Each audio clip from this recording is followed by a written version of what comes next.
그 다음에 차트 주요 용어 익히기 네 번째, 이제 투자자, 트레이더와 투자자. 트레이더는 이제 단기 2, 4개월 정도. 그거는 이제 아까 말씀드린 일간 1차트를 보고 매매하는 사람 트레이더라고. 이 책에서 추천하는 우리가 하려는 거는 예를 들면 제가 편하게 말씀드릴게요. 그냥 투자가. 그래서 보통 1년 정도 투자하는 사람. 적어도 한 여기 장기가 4개월에서 12개월 했는데 이 책에서는 이제 12달 선호한다. 12달 투자하려면 적어도 한 3, 4년 정도 흐름은 봐야지 내가 적절한 매도 시점을 잡을 수 있지 않겠습니까? 그래서 이 책에서는 이제 12달을 굉장히 선호한다. 그다음에 마지막 그 상보 강도, 이것도 굉장히 중요한 거라서 한 번 더 말씀드릴게요. 그래서 Relative Strength, RS라고 하는데 지수 대비해서 코스피죠. 우리나라는 대표 지수가 코스피 대비해서 이 주식이 얼마나 좋은 성과를 올렸느냐. 코스피는 50% 올랐는데 내 종목은 30% 올랐다 그러면 사실 상대 여기 상보 강도, 상대 수익률은 마이너스 20%인 거죠. 또 반대일 수 있는 거고. 그래서 다시 지난주에 자세히 설명 안 드렸지만 요거 보시면 삼성전자가 오른쪽에 있는 거는 4만 원에서 10만 원까지 주가에 대한 그 지표고, 왼쪽에 있는 거는 수익률이에요. 상대 수익률인데 삼성전자 자체의 이 파란색 그래프는 약 2019년 1월 30일 날 4만 원대에서 지금 현재 한 9만 원까지 주가가 이렇게 움직였다는 걸 보여주고 있고, 요 노란색 그래프는 무시하셔도 되는데 전기전자 업종 대비 수익률이니까 삼성전자가 전기전자 업종에서 거의 대부분을 차지하니까 이건 의미가 없고, 자, 요 빨간색이 중요한 RS인데 요거는 코스피 대비 수익률인데 요거는 요 오른쪽으로 보지 마시고 왼쪽으로 보셔야죠. 코스피에 비해서 지금 2019년 1월 31일부터 지금 현재까지, 그러니까 한 2년 동안 코스피가 50% 올랐다 그러면 얘는 100% 오른 거죠. 그러니까 50% 정도 상대 성과를 올렸다. 코스피 50% 오르는 때 얘가 100% 올랐다. 예를 들면 이런 얘기죠. 코스피보다 50%더 올랐는데 요때까지만 해도 코스피하고 큰 차이가 없는데 어느 순간 쭉쭉 잘 오르다가 또 코스피보다 또 이렇게 좀 내려가기도 했어요. 그러다가 최근에 엄청나게 올랐다. 또 거꾸로 아까 신세계죠. 신세계는 주가는 2019년 1월 31일 날 얘가 27만 5천 원 정도 했고, 조금 잘 나갈 때는 한 3만 원, 34만 원까지 올랐다가 그 이후에 계속 빠져가지고 지금 이제 다시 좀 반등해서 25만 원이 됐는데, 코스피가 오르는 동안에도 못 올라가지고 상대 수익률은 코스피 대비 지금 여기죠. 2년 동안 50% 정도 마이너스다.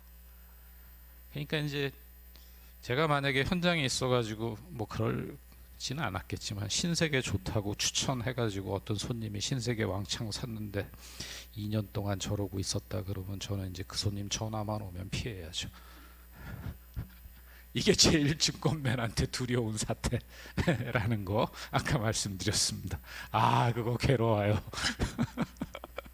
남들은 다 잘 되는데 너 도대체 뭐하는 놈이냐, 이제 이런 소리 나오면 계좌 옮겨갑니다. 그럴 때가 고객 이탈할 위험이 가장 클 때가 그때예요. 무능한 사람이 돼버려요, 완전히.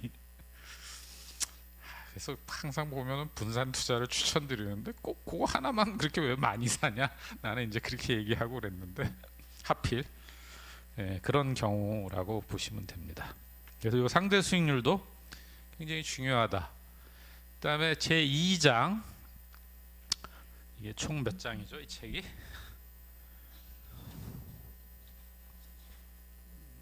10몇 장 정도 되나요? 10장이네요. 제2장까지 오늘 가면 될 것 같아요. 그래서 차트는 하여튼 사고 팔아라에 대한 메시지를 보내는데, 이 와인버그가 보기에는 또 그렇죠. 실제로 주식은 아래 그림과 같은 4단계의 그 흐름을 보인다. 그리고 이 4단계에 맞춰서 분석할 수 있어야 하고, 내가 투자해야 할 주식이 또는 가지고 있는 주식이 아래 차트의 4단계 중에 어느 단계에 있는가. 근데 이제 판단하기 어려울 때 있어요. 이게 과연 이 단계에 꼭 맞느냐. 그 시점에서 봤을 때 지나놓고 보면 다 맞는데, 그럴 때는 안 하면 되죠. 굳이 왜 하세요? 그리고 내 기왕에 가지고 있다 그러면 이제 더 진행되는지 좀 지켜봐야죠. 예, 섣불리 판단하지 마시고. 그래서 투자라는 게 뭐 요즘 무슨 뭐라 그러죠? FOMO라고 그러나? Fear of Missing Out. 뭐 내가 잊혀질까 두려워 가지고 뭐 영끌 매수를 주식을 하고 뭐 영끌 매수를 뭐 지불하고 이런 거는 사실 굉장히 좀 안 좋은, 사회적으로 좀 좋지 않은 현상인 것 같아요. 오죽 사람들이 답답하면 저렇게까지 젊은 사람들이 됐을까라는 생각이 드는데, 한 번도 안 나타났던 현상이에요. 이렇게 광범위하게. 예전에도 물론 이제 막 주가가 많이 오르고 뭐 집값이 많이 오를 때 뒤늦게 뛰어드는 사람들이 좀 있었지만, 뭐 그러니까 올라갔던 거고,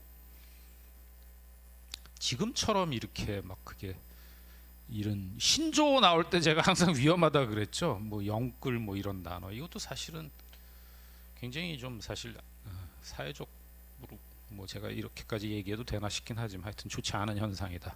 그래서 투자라는 게 이렇게 꼭 내가 뭐 의무적으로 투자해야 된다는 아니잖아요. 예, 뭐 안 해도 할 수 없는 거죠. 근데 하려면 좀 현명하게 해야 되고, 그 다음에 굉장히 조심스럽고 신중하게 해야 되는 영역이지, 뭐 젊은 사람들이 영끌 하듯이 이거 안 하면 뭐 나는 완전히 뭐 바보 되는 것 같고 나는 잊혀질 것 같고 이런 거는 좀 문제가 있다. 그래서 뭐 이거는 뭐 잡혀지겠죠. 예. 그래서 요 4단계를 꼭 판단하셔야 되고, 그래서 1단계는 다시 보시면 기초 지역 그래가지고 주가가 하락하고 나서 여기 이제 음영 표시된 부분이죠. 매수와 매도세와 매수세가 균형을 찾아 나가는 시기, 그리고 이 후반에 거래량이 늘면 좋다. 그다음에 바닥 시세가 오래 이어진다고 무조건 사거나 팔아서는 안 된다. 그러니까 돌파해야 사란 얘기죠. 이제 2단계 때 나오는 거죠. 아까 제가 신세계 그래프가 어떻게 보면 지금 많은 걸 설명해 주는 것 같아요. 왜냐하면은 제가 그 뒤에 좀 더 해봤지만, 지금 한국 주식, 우리나라 주식들은 이미 한 9개월 동안의 주가 지수가 한 100% 이상 올라가지고, 요 와인버그가 얘기하는 A 플러스짜리 주식을 찾기에는 지금 좀 쉽지가 않아요. 좀 이렇게 횡보할 때, 그러니까 한 그래도 뭐 작년 연말 10월까지는 주가 지수가 2000 초반대 있었으니까 회복하는 정도였으니까 이렇게 횡보하는 그림들이 많이 나왔는데, 지금 그 이후에 한 두어 달 동안에 막 폭발적으로 올라 버려 가지고 요 1단계가 굉장히 오래 지속된 A 플러스 주식을 찾아내는 게 그렇게 만만치는 않더라라는 거죠. 그럼에도 불구하고 제가 이렇게 쫓겨서 투자하면은 안 된다. 예. 그 다음에 이제 2단계가 이제 상승 국면이죠. 그래서 아까 제일 중요한 거, 주식이 30주간 이동 평균선, 그러니까 주간 데이터 30개짜리를 쭉 모아서 연결시켜 놓은 선을 돌파하면서 시작되고, 돌파할 때 그 다음에 다시 아까 풀백이라 해서 잠깐 뒤로 약간 후퇴하는 시기가 있어요. 그때 이제 반반씩 사라. 그다음에 후반으로 갈수록 등락이 심해진다면, 주가가 많이 이제 어느 정도 확 올라가게 되면 그 다음에는 이게 진폭이 심해지죠. 왜냐하면 이제 사람들이 많이 오른 거에 대해서 굉장히 불안하죠. 꾸준히 어떤 추세가 뭐 어떤 주가가 10만 원 내에서 계속 왔다 갔다 해서 한 뭐 그게 6개월이고 1년이고 계속되면은 그게 이제 요 가격이 맞나 보다라고 사람들이 생각하는 거지만, 10만 원 하던 게 갑자기 30만 원이 됐는데, 그렇기 때문에 과거에 30만 원에 물렸던 사람도 빨리 팔고 싶고, 또 10만 원에 샀던 사람이 예를 들면 뭐 200% 난 사람, 그러니까 이게 처음 보는 거니까, 오래간만에 보든가 처음 보는 거니까 굉장히 불안하죠. 그럴 때는 이제 사람들이 조그만 뉴스에도 엄청 흔들릴 수가 있다. 그래서 주가의 진폭이 등락이 심해진다. 그 다음에 3단계가 이제 정상지역, 음영으로 표시된 거죠. 상승세가 끝나고 매도세와 매수세가 균형을 이루는 시기고, 주가 변동이 심하다. 마찬가지죠. 트레이더는 보유주식 전부를 팔고 투자가는 이럴 때 이제 절반을 팔아라. 4단계는 등락하던 주가가 이제 스테이지 4 최저점 아래로 떨어지고 아무리 좋은 우량주라도 사거나 보유해서는 안 된다. 이거 제일 중요한 거죠. 하락세가 이제 본격적으로 시작되면 이동 평균선도 하락하기 시작한다. 그러니까 이제 사람들의 누적된 생각의 결과도 꺾이기 시작하는 거죠. 과거에 많이 올랐던 것도 이제 희석이 되는 그런 거죠. 그래서 차트 사례 연구는 제가 지난번에 이제 보여드렸던 삼성전자가 예를 들면 뭐 요때까지 작년 가을이죠. 요게 작년 이게 여름이고 이게 이제 이 책에서 요걸 안 보면 이 책하고 정말 기가 막히게 맞아떨어져요. 뭐 지금 다 보고 얘기해서 조금 죄송하긴 한데 이렇게 하다가 이동평균선도 이렇게 올라가고 샥 돌파하더니 1단계를 지나서 2단계로 지금 확 향한 대표적인 주식이죠. 지금 2단계 진행 중인데 아직 3단계까지 온 것 같지는 않습니다. 뭐 더 많이 오른 게 LG화학이죠. 정말 얘는 이 책에서 얘기하는 좋은 사례인 것 같아요. 한 30만 원, 요게 30K, 300K가 30만 원입니다. 30만 원 요 근방에서 뭐 하여튼 뭐 20몇만 원, 30만 원에서 하여튼 2년 반 이상 이때 알았을 걸 이런 거지요. 근데 뭐 할 수 없어요. 인재 공부하다니까 책을 조금 일찍 내시지. 작년 봄쯤 내셨으면 뭐 대장주죠. 네, 지난번에 제가 주도주 얘기는 좀 말씀드렸지만 지금 2단계. 근데 어때요?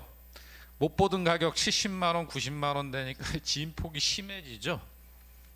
또 이때 무슨 얘기가 나왔어요? 회사 분사한다는 얘기가 나왔어요. 그래서 뭐 조금 어려운 얘기인데 뭐 인적 분할을 하냐 물적 분할을 하냐 가지고 뭐 투자자를 엄청 실망시켰다가 또 뭐 그래도 뭐 상관없다. 그러니까 막 뉴스에 막 사람들이 휘둘리니까 한 주 동안에도 이게 주봉이잖아요. 여기도 그렇고 한 주 동안 주가가 50만 원 후반에서 80만 원까지 한 주 동안 왔다 갔다 한 거예요. 이게 어마어마하죠. 그러니까 사람들이 그만큼 불안했다는 얘기죠. 어떤 사람은 용감했다는 얘기고 반대로. 또 최근도 2001년 초죠. 80한 4, 5만 원에서 거의 100만 원까지 최고점 100만 원 넘었죠. 한 뭐 20% 이상 한 주 동안에. 사람들은 왜 이렇게 흥분할까? 아니 이 기업이 뭐가 달라진 게 있다고. 그러니까 사실은 이 책이 어떻게 보면 그런 면에서 굉장히 좋은 책이에요. 사람들 이렇게 모든 게 다 여기 담겨져 있잖아요. 네, 그래서 이거는 이 책에서 얘기하는 1단계, 2단계 진행 중. 신세계 말씀드렸죠. 이제 이렇게 해서 내려와서 횡보하는데 약간 이제 내려가는 하향 추세인데 좀 크게 보면 이제 이게 좀 쌓이면 이제 이동 평균선이 이렇게 돌아서면서 이렇게 간다 그러면 좀 이거는 좀 지켜보세요. 그러면 이렇게 이제 뚫고 더 올라가면 기회가 오지 않을까. 이제 이런 저 잠재 종목군이라고 해야 될까? 제가 이제 종목 찍어드리는 건 아니에요. 예. 자, 이런 거는 신한지주는 지금 하락세가 멈추고 이제 다시 그러니까 4단계 진행 중인 거죠. 어떻게 보면 4단계 거의 끝나간다고 볼 수도 있을 것 같고. 포스코도 그렇죠. 근데 이제 이 잠깐 반등인 것 같아요. 그래서 이렇게 한번 보시고 지난주에 봤던 거고. 정유주 같은 경우 SK 계속 하향이라고 봐야죠. KT 통신주 마찬가지. 고려아연 이 금속 관련된 거죠. 약간 돌아서기 시작했어요. 삼성중공업 이제 조선주. 그다음에 강원랜드 뭐 내수 뭐 이런 거죠. 쌍용양회 얘가 조금 보니까 시멘트 회사인데 전통에 굉장히 오래된 회사인데 조금 횡보하다가 조금 돌아서는 것 같아요. 그래서 사실은 지금 아까 그 LG화학이 보여준 그런 그래프가 정말 A 플러스 자리를 찾기는 지금 시장 자체가 워낙 주가 지수가 한 아까 말씀드렸듯이 9개월 동안 또 최근 2, 3개월 동안 큰 폭의 변동을 보였기 때문에 요 적합한 거를 지금 찾기는 사실 좀 쉽지 않다. 그래서 조금 기다려 봐야 된다. 책을 작년 여름에 내셨으면 딱 좋았는데 아쉽습니다. 근데 그럼에도 불구하고 기회는 오니까 아까 제가 지난번 말씀드렸지만 그 네이버 포털 사이트 들어가서 증권 금융 들어가시고 거기서 국내 주식 들어가시고 국내 주식에 왼쪽에 여러 메뉴 중에 보면은 시가총액 있어요. 시가총액 누르시면 삼성전자 시가총액 제가 오늘 설명드릴게요. 쭉 밑으로 그 종목들이 시가총액 순서대로 삼성전자, 하이닉스 뭐 줄줄줄줄줄 나오니까 그런 것들을 가지고 제가 아까 설정한 그 HTS에다 이렇게 만들어 놓고 종목명을 쭉 넣으면서 저도 그렇게 한 거예요. 그렇게 해서 후보 종목군들을 이제 찾아보셔라 그런 말씀입니다. 호텔 신라도 요거 이제 내수주인데 요즘 뭐 코로나 때문에 내수주 중에 이런 호텔주들이 좋을 수가 없는 건데 어쨌든 잘 그래도 이동평균선이나 뭐 주가 왔다 갔다 하지만 지금 이제 멈추고 횡보하기 시작했죠. 이런 것도 뭐 이 책에서 추천하는 잠재 종목군이 하나가 될 수 있겠죠. 예.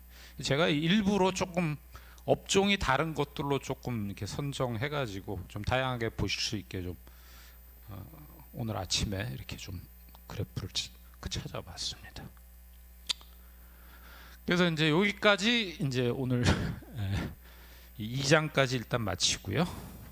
혹시 질문 있으시면 해주세요. 예.